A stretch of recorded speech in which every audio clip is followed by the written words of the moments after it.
Hello, everybody. Welcome to Breaking the Silence, a podcast by Quest Pro Women Foundation. This is a Pan-African podcast dedicated to illuminating the pressing issue of sexual gender-based violence and amplifying the voices of sexual and gender diverse individuals. My name is Samantha, your host, and together we'll explore the complex landscape of sexual gender-based violence across Africa, delve into the intersectionality of these experiences, and foster meaningful dialogue towards empowerment and change. Join us as we break the silence and champion the rights and dignity of all. Let's get started. Hello, everybody, and welcome to another episode of Breaking the Silence. In this episode, we look at the role that culture plays in sexual gender-based violence and how culture has both been used to facilitate, but also how culture can be used to control or to curb or to deal with sexual gender-based violence. And we know that across the African tapestry, culture becomes a recurring theme. And we don't have that. Our cultures don't differ as Africans. We find even language. There was this was listening to a song from Zambia, and I could understand everything. Turns out whatever they speak there is Bantu. And so, yeah, just to have a conversation around that interplay between culture, sexual gender-based violence, and how it can be used to have a culture shift into dealing with some of these things. I have two amazing people with me today, and I'd love for them to introduce themselves. Really, actually, your name, two truths and one lie, and then it's going to be our job to find out the lie that you told us. Your name, two truths and a lie. Hello. Thank you. My name is Greston Mugoverezi Inebantu Kaomera. I work with Lived Realities Uganda. It is based in Jinja. I'm a lover. I don't do oral sex. I don't know how to sing. But you have a musician, so the lie is that you don't know how to sing. Yes.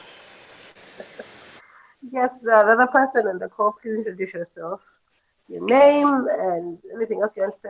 Two truths and a lie. Okay, hi. My name is Awadifo Janinga. I'm a medical clinical officer. I practice in Seta. I recently got engaged. I am also a very big lover of women's sports. And I love to ride bicycles.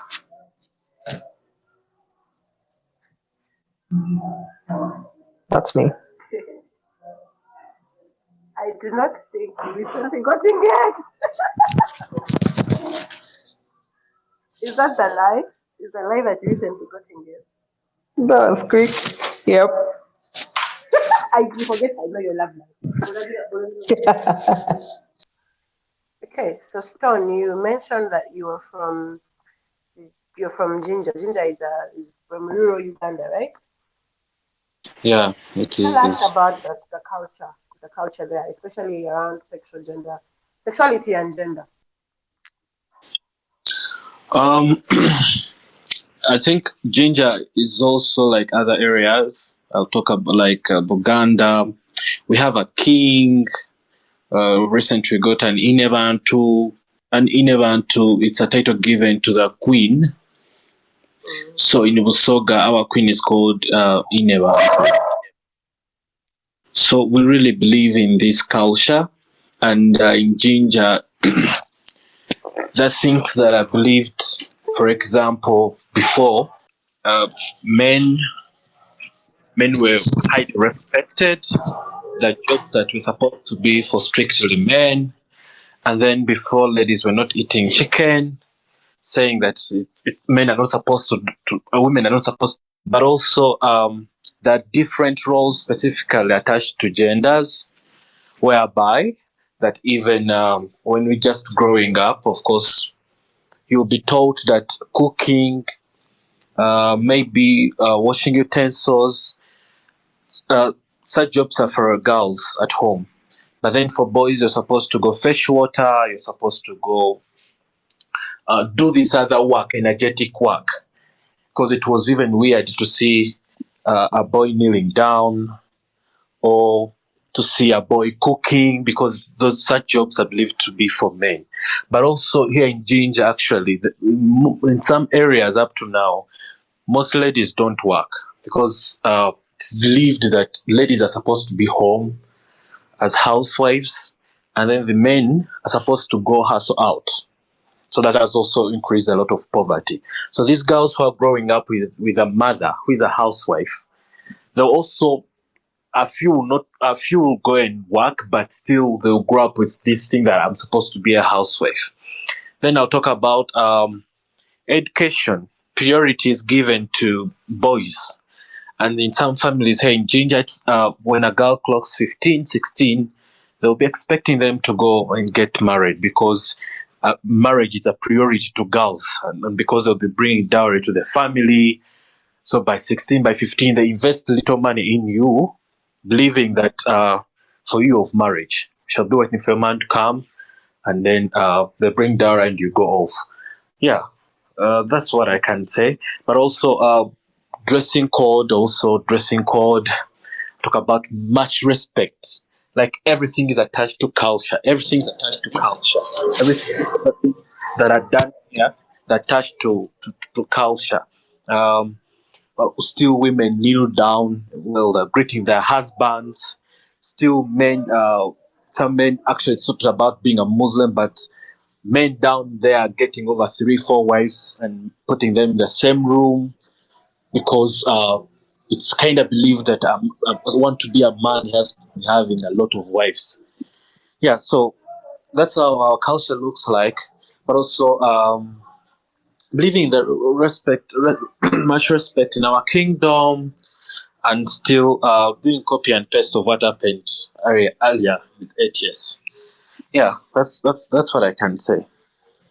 So we're having conversation around culture and sexual violence. And so Sam gave us the context of Ginger, of Busoga, where he's from. So maybe we would like for you to tell us more about not Arua, and what that looks like, what the culture looks like in that context. Okay. I think I'll speak for Aurora and majority of us now. Um, our culture is a little bit tight knit with a lot of power dynamics in it. It's a more patriarchal kind of thing.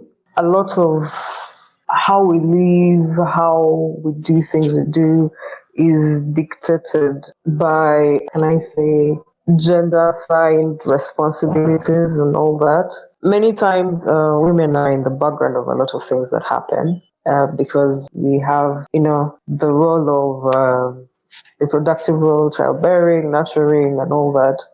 But of late, a lot of things have changed. You're having families that are led by women.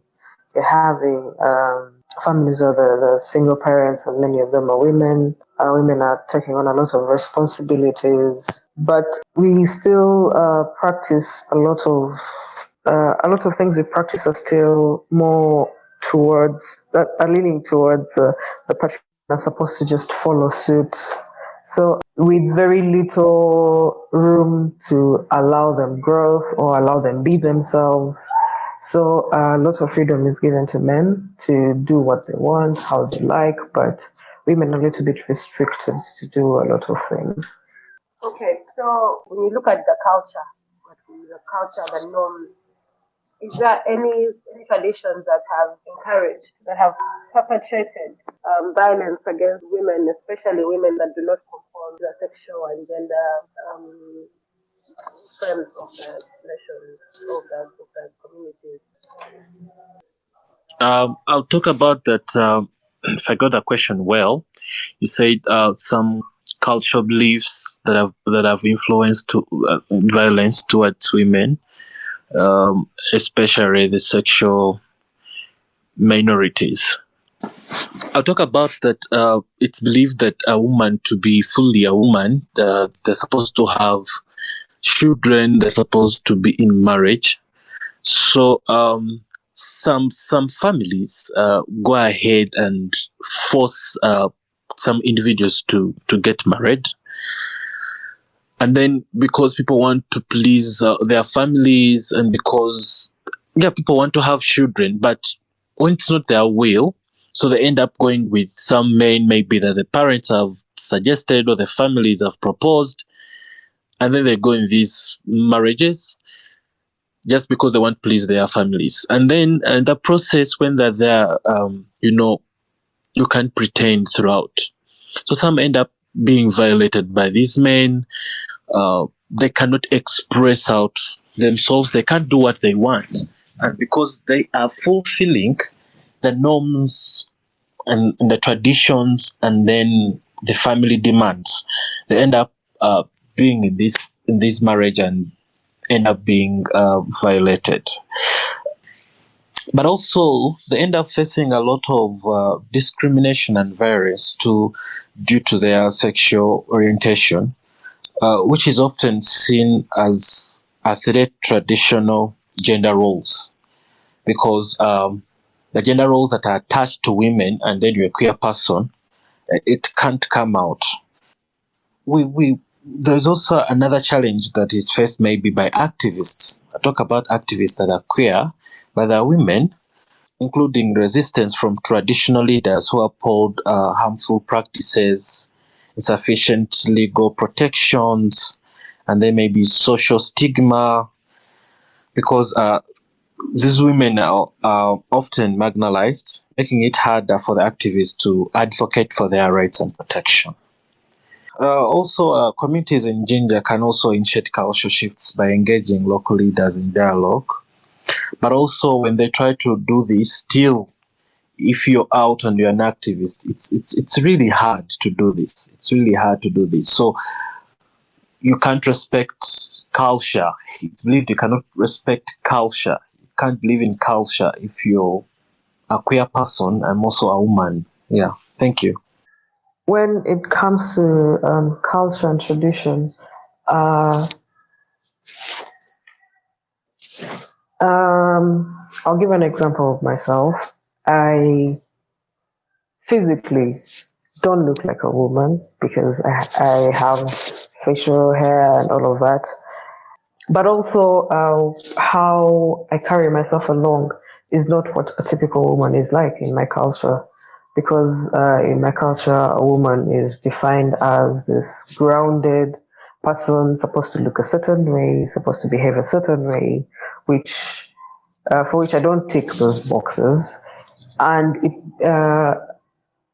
it puts us in a place of having a conversation of people who do not subscribe to that, who do not believe in that, and my culture is very rigid in a way that many times, for the times I've tried to have conversations with people, there is very little mention of minorities or even the existence, let alone the acknowledgement of minorities within.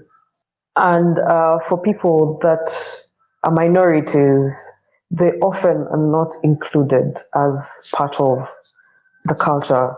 They're not, because ours is strictly gender based. It's either X or Y, and there is no bloodline. It's black or white. So it makes it very difficult to have conversations around that. However, in many times, these minority people who identify as minorities have been subjected to violence because they do not subscribe to how a man or a woman is supposed to be in my culture. It is such a foreign idea that they cannot start to comprehend that somebody can exist out of the spectrum that they have, out of the spectrum that they expect everyone to be a part of. We've had a conversation about the cultures, and I'm just asking, do you know of any customs or traditions that protect women from sexual gender-based violence in your cultures, like cases of say women are facing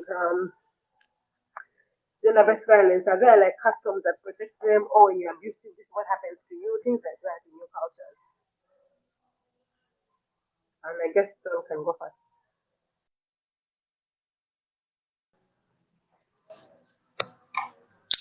I should say that, like in the Busoga region, we having people who are part of the administration of Busoga Kingdom. I'll talk about someone like the former. I'll talk about the former Speaker of Uganda, Rebecca Kadaga, who is somehow believed to be a feminist. She says she's a feminist, but also having some other feminists that I know that are part of the administrators in the kingdom. So they haven't taken it for granted.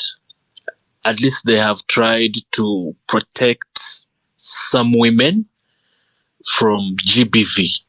I also happen to be on a committee, a human rights committee in Ginger, but a third of it's having cultural leaders. So many cases have been coming up, and at least have been taking action. And we've been taking action and making recommendations, and we're working with other arms to see that at least women are protected. At least our culture hasn't been dormant on such things. However, we still have men deep there that believe, actually, and women that we've sat with, and they say that if, let me say it in Musoga, I'll translate it. Omusada bw'atakukubaku tomanya nti akwenda. You cannot know that a man loves you until he beats you. So some women believe that being beaten, that shows that the man really loves you. It's an expression of too much love. So there's also a challenge of maybe mindset, and also some men beating women like, not kids, because even kids are not supposed to beating women like cows. And I think like, yeah, I'm practicing my manhood by beating this woman, putting her in line. That one hasn't been cleared out. But if cases come out, at least 50%, the arms that are there, they can resolve these issues. Yeah, thank you. Janinga, are there any customs you know of that protect women or protect people from sex or gender-based violence? Well, in my culture, there is usually when you have incidences of like gender-based violence coming from basically like rape or sexual assault or domestic violence. Culturally, there's this practice where both families engage, and you have it's more like a meeting to air out or to find the root cause of whatever the issue the meeting was called for. But in many of those incidences, the victims do not get to have the account of the events on their side, aired out a lot. And a lot of times these people come in as a go between, but also as can I say a voice of the elderly to give advice or something. So it doesn't necessarily solve the problem. It doesn't necessarily hold the person who was a perpetrator accountable. It just sort of waters down the situation and like and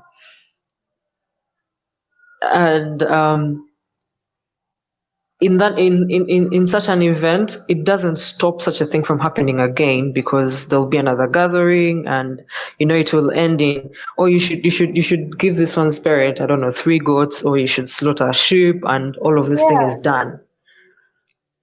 So it's very poorly managed, if I can say that. But a lot of times they have involved the police, or even to come and solve such kinds of problems. And so the law is the only, can I say, the only entity that can uphold a little bit of justice in such cases. But culturally, they try, but they do not apprehend anyone. They do not provide a safe haven for the victims. It's just basically some sort of mediation, and it ends as that.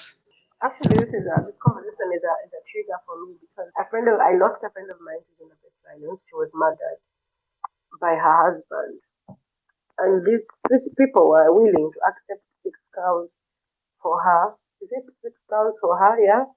Then she had 2 kids with the guy, so and two cows per child because they're not married, and then that would just make the thing go away.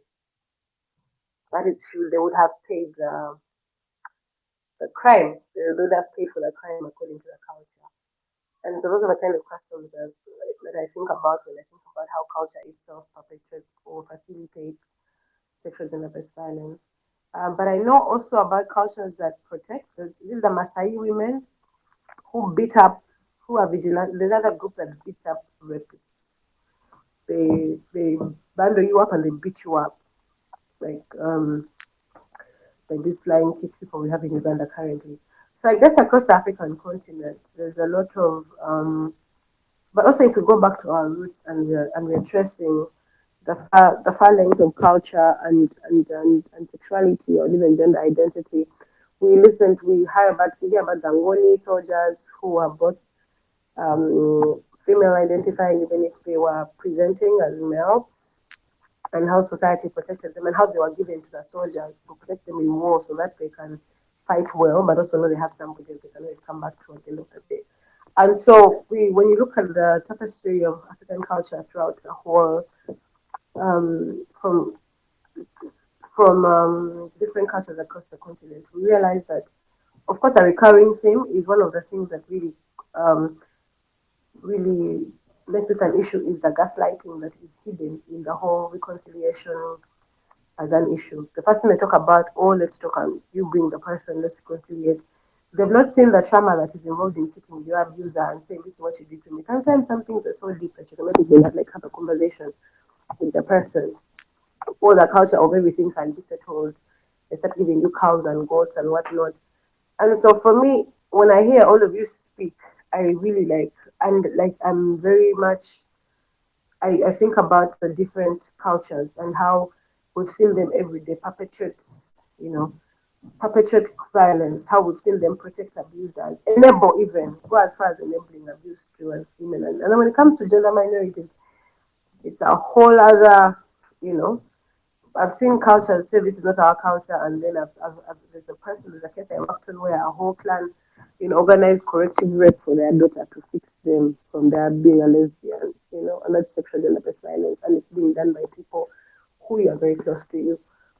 So now that we know, we've had a conversation about what happens, what is being done, how can we do better? How do you advise? Because one of the things that we believe can attitude change, plays a very key role. We've seen here in Uganda, in Uganda, we've seen when the Kabaka or the Katikiro says something, they'll say, oh, CSOs can talk forever. Go and test for HIV, go and test, no one will go. But Katikiro comes on TV and says, Kabaka Agambie, Kabaka has said you should go and do this. You people flocking. We've seen how Kabaka every year he runs for a different cause, and we see how people really pay the money and they go and they run, or how people are very involved in the wedding of the King of Busoga.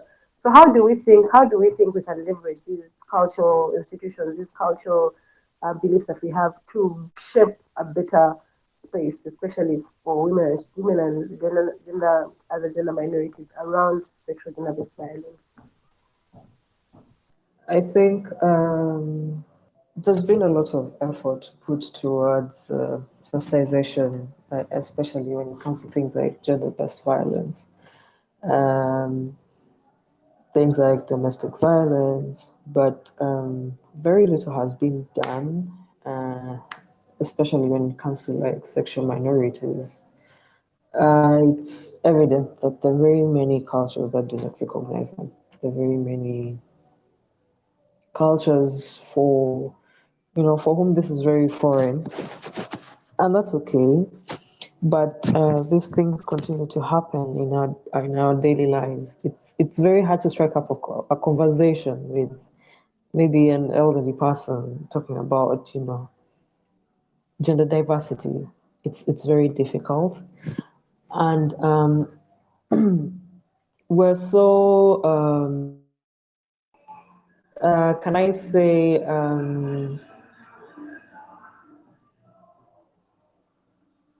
they are trying to come up with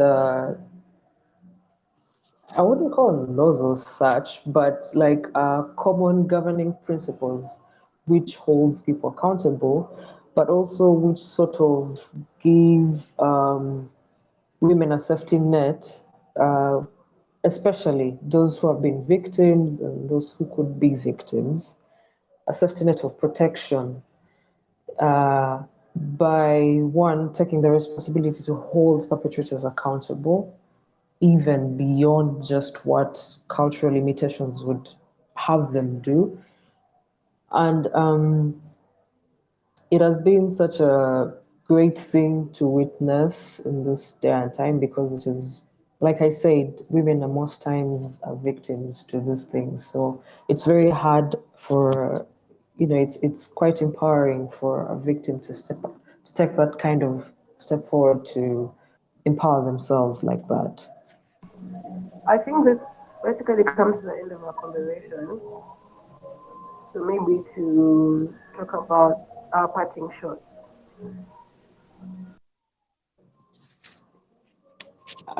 We're still in a very long, we still have a very long way to go when it comes to demystifying a lot of culturally and traditionally based things, especially when it comes to their impact on our daily lives and how they accommodate and they sort of have a hand in certain practices, especially gender-based violence. And I think we owe it to ourselves to have uncomfortable conversations about such things, and we owe it to ourselves to do our best to make sure we not only create environments that are safe but also inclusive to allow everyone to thrive in. Mm. Is Grace back? Um, I think this is a long journey. If culture is supposed to do this, one mindset, how we've been groomed when we were growing up and being told the roles that we're supposed to play, and then expectations from women, including marriage and what. So I think this has to start with family. Culture has to really look at the potential and the contributions of queer women and also put them in space. For example, I'm a queer person who is part of the Human Rights Committee. If this is done and other women are brought on such platforms, I think there'll be some mindset that will be changed, looking at the potential, looking at the contributions of these queer women. Also, understanding that it's beyond marriage. Also, understanding that some are married, but still they're part of the sexual minorities. So, culture has to really go down and modify. This is a long term thing that can actually take long. But the first thing is to start putting them in spaces and then have a different view of what maybe they think. So I'll be clear that this can take years and years. But the easiest way is to involve these people in spaces, understanding them. Yeah. All right. Thank you so much, everybody, for your time and for this conversation that we have started. I hope we can get time to have a more detailed conversation about this in the future. Thank you for having me.